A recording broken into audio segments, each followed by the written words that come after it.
Professor Homa back with part 3 of this Kids Pond holiday card that we're working on, and we started with inset photos last time by doing a paste into. When we made this one, we made a selection. We opened up another image, and it was actually this one, and there it's still selected, so I'm going to close this. I don't need that anymore, and I'm not going to save it. And I copied that selection, and then I pasted it into a marquee that I had drawn here. Now, in order to make other ones, I'd have to kind of try to guess about what size that is, or maybe go around this photo or whatever to try and get that right size. Well, I don't have to do that. I can actually, if I go to where I already have a layer mask down here, if I hold my command key, and you can even see a little selection, if I hold my command key and click on that, it activates that same selection that I originally drew. So it kind of saved it. And actually, if I command click on any other layer mask, you can see it automatically selects that layer mask. So I'm going to command click on that layer mask that I made, and I'm going to take my marquee tool, make sure you're on your marquee, and just move it down here. I'm not sure if this is where I want the next one, but I could put it here. And I'm going to do a file, while this is still activated there, I'm going to do a file open, and I'm going to open Boy 2 Santa, and I'll make a similar selection around him, and I'll do an edit copy, and I'll go back to Kids Pond, and I'll do a edit, remember which one? Paste into. When you have a selection there, do paste into. It'll create a layer mask on that layer, and it'll be based on that selection. It will reveal only the selection. Now, of course, it's a large size right now, so if I use my, I need to scale this down. And like I said, I like to scale towards the mask. You don't want to scale out of the mask, so I want to scale, from all corners towards the mask. Even here, I'm going to scale down in here, and then I'm going to obviously zoom in so I can see this better. Move over here so I can see it better, and you can see I'm a little out of the picture. So I'm going to move him down. Not too much, I don't want to be out of the mask. You'll see when it stops moving. And maybe I'll make it a little bit bigger and move him down. That's pretty good. It's very similar to the, he's obviously a little smaller and kind of not in front of Santa like the other photo, but so I'm trying to make him as big as I can. Move it over a little bit. And once I'm done scaling all that, I'll hit enter. And like last time, I could probably use image adjustments, shadows, highlights. Pull up some of that. And that's probably good just like that. I think that looks pretty good. Also, I'm probably going to sharpen it. I may even use a little bit of hue saturation to tone down that red coat. It tends to get a little bright, so I'm going to tone that down a little bit, maybe like around a -10. And I'm going to sharpen it. And I'm just going to use the same sharpening that I used last time, which sharpens that up pretty nicely. If I zoom in there, that looks pretty good for a small photo. Now, instead of doing that whole thing with layer style again, layer style, drop shadow, and trying to guess what I had the settings, I can use the settings from over here. Let me close this up.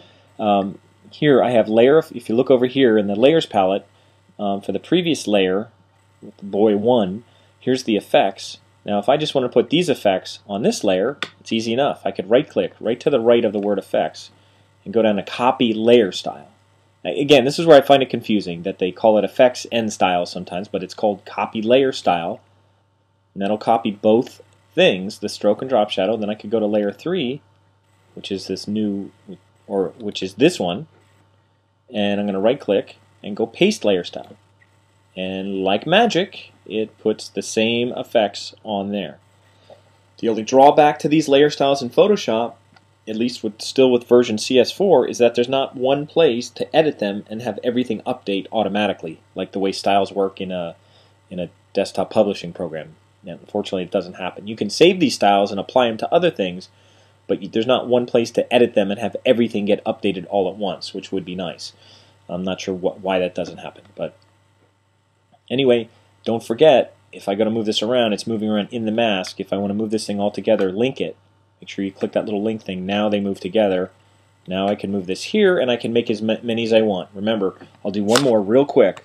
Command click, take the marquee tool, move down your selection, and that's the same selection that I had there. I'm going to open up another image. I'll close up this other one, and I'll open up another one. Those are two boys, so I'll open up one of the girl ones.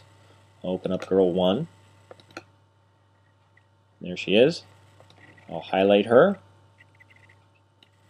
and I'll do an Command C to copy, and I'll go back here and do an edit paste. I'll do a Command V to paste. No, I won't. Just tricking you. I can't. I do a Shift Command V or a paste into. That pastes it into that selection.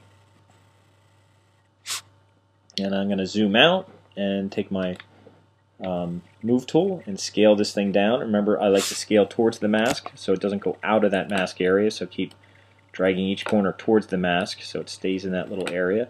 And once you get far enough, then you could zoom in. And I'll kind of move over here. And I'll zoom into this. And kind of move her around before I OK it. And I'll make it as big as I can.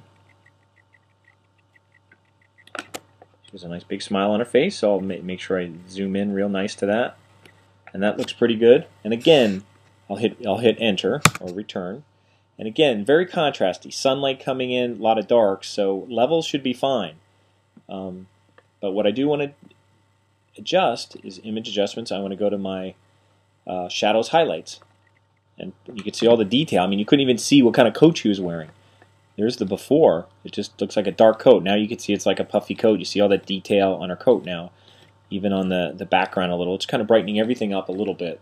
But it is leaving, but I am keeping my contrast. It's brightening up some things. If you want it more contrasty, you could certainly turn this down, but and I've been doing it around in, like close to 40.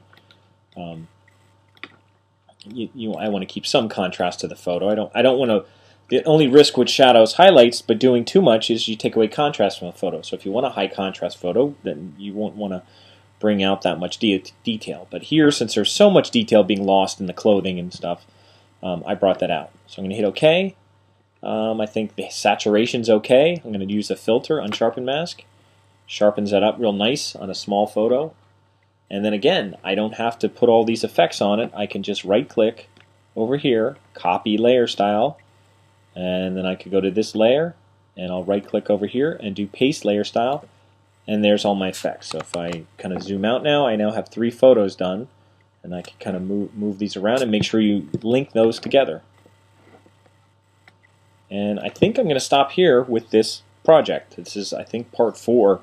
We did a number of things with this, but obviously if you just keep command clicking, pasting into, and copying those effects, you could put all these different photos on here, and we can throw some text on here. I'm not going to do that because there's another exercise that I'll go over of working with text a little bit.